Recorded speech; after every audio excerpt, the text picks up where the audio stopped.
اعوذ باللہ من الشیطان الرجیم بسم اللہ الرحمن الرحیم عزیز طلباء و طالبات السلام علیکم ورحمۃ اللہ وبرکاتہ۔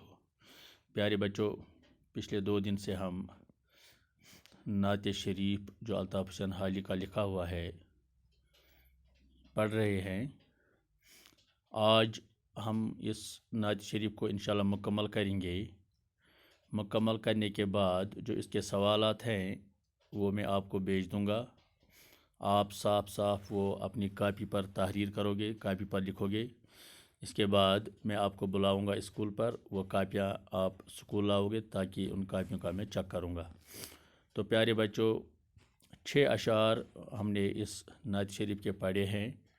آج جو آخری بند ہے، آخری 3 اشعار جو ہیں، آج ہم ان اشعار کو پڑھیں گے۔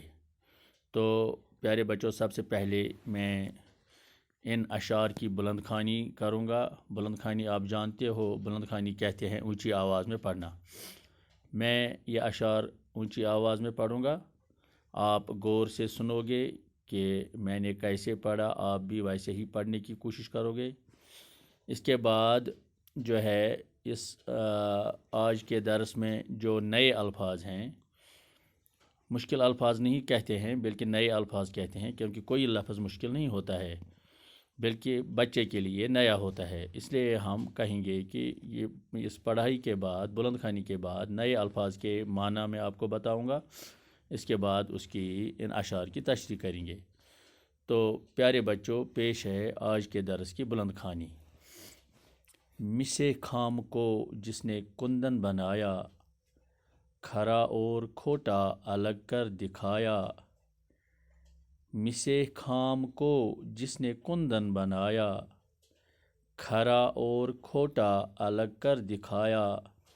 عرب جس پر کرنوں سے تھا جہل چھایا، عرب جس پر کرنوں سے تھا جہل چھایا۔ پلٹ دی بس ایک آن میں اس کی کایا۔ بیٹو، یہ کایا ہے، یہاں پر کتاب میں آیا لکھا ہے، آیا درست نہیں ہے۔ اس آیا کو کاٹ لیجئے، اس کے سامنے کایا لکھے۔ کایا پلٹنا ایک محاورہ ہے۔ پلٹ دی بس ایک آن میں اس کی کایا، رہا ڈرن بیڑے کو موجے بلا کا۔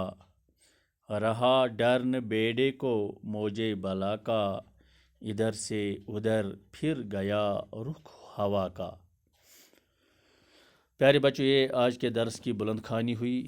اب اس درس میں ان 3 اشعار میں ہم دیکھیں گے نیا لفظ کون کون سا ہے جس کے معنی آپ کو بتانی ہے، جس کے معنی آپ یاد کرو گے۔ پہلا لفظ ہے مسے خام۔ مسے خام کے معنی ہے کچا تانبا۔ خام ہو گیا کچا، جس کو ہم انگریزی میں را کہتے ہیں، RAW، را۔ مسے خام ہو گیا کچا تانبا۔ کندن کے معنی ہے خالص سونا، پیور گولڈ۔ کھرا اور کھوٹا، کھرا کے معنی ہے بالکل درست، اچھا، پکا۔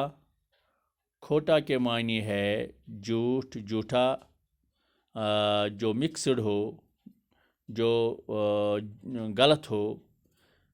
کھرا اور کھوٹا آپس میں ضد ہے۔ اگر آپ سے پوچھا جائے گا کھرا لفظ ہے، اس کی ضد کیا ہے، تو آپ کو کھوٹا لکھنا ہے۔ اس طرح سے اگر آپ سے پوچھا جائے گا کھوٹا لفظ ہے، اس کی ضد کیا ہے، تو آپ کو کھرا لکھنا ہے۔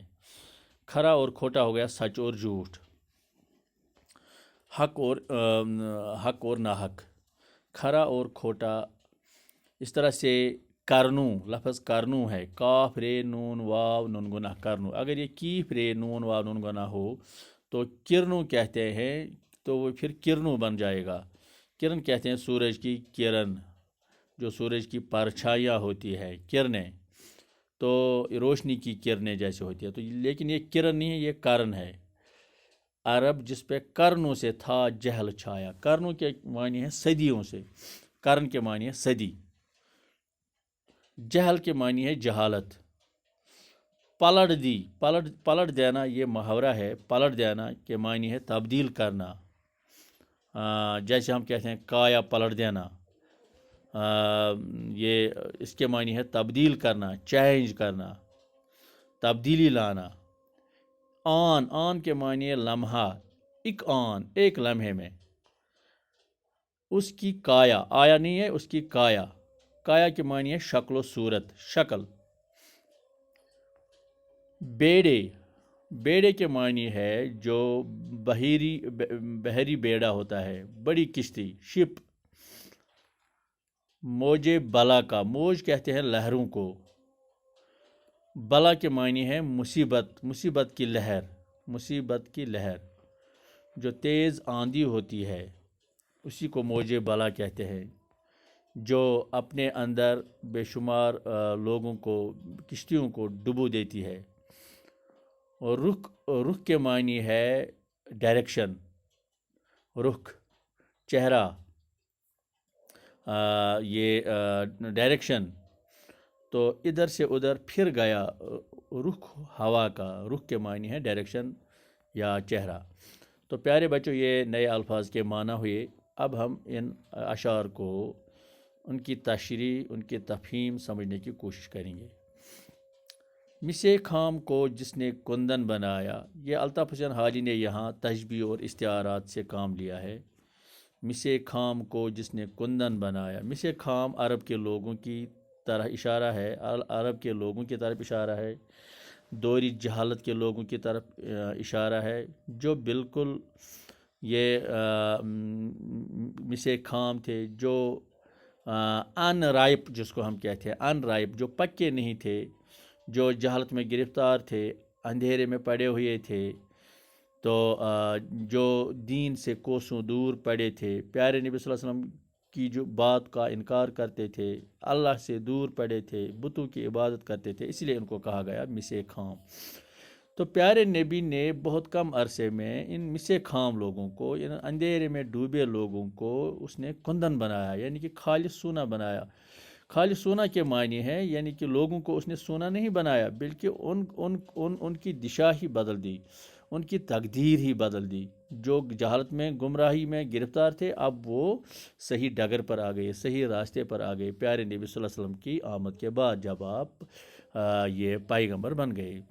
کھرا اور کھوٹا الگ کر دکھایا، انہیں ان لوگوں کو دکھایا کھرا کیا ہے، سچا کیا ہے، کھوٹا کیا ہے، غلط کیا ہے، سچ کیا ہے، جھوٹ کیا ہے، اچھا کیا ہے، برا کیا ہے، صحیح کیا ہے، غلط کیا ہے۔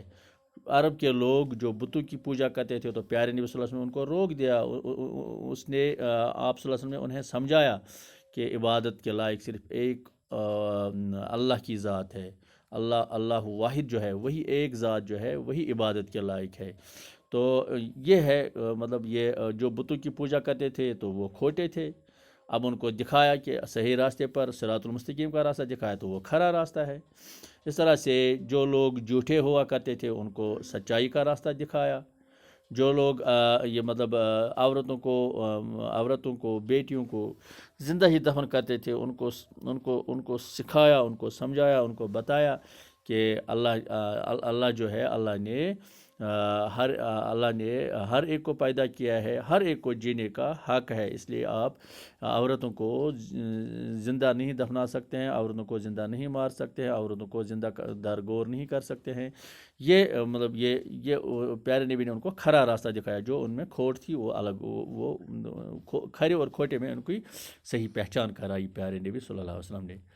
عرب کی بستیاں جو تھیں، عرب کا ملک جو تھا، جو عرب جس پہ قرنوں سے تھا جہل چھایا، جس پہ صدیوں سے جہالت تھی، گمراہی تھی، جو صحیح راستے سے دور پڑے تھے، جو صحیح راستے سے بھٹکے ہوئے تھے صدیوں سے۔ آپ جانتے ہو کتنی جہالت تھی عرب کے لوگوں میں، جو خانہ کعبہ کے اندر انہوں نے 360 بت سجائے تھے، ان کی پوجا کرتے تھے، خدا سے دور پڑے ہوئے تھے، وہ مطلب بزرگوں کی بے عزتی کرتے تھے، معمولی باتوں پر بڑے بڑے جھگڑے ہوتے تھے، وہ ایسے جھگڑے ہوتے تھے جو 40 50 سال تک رہتے تھے۔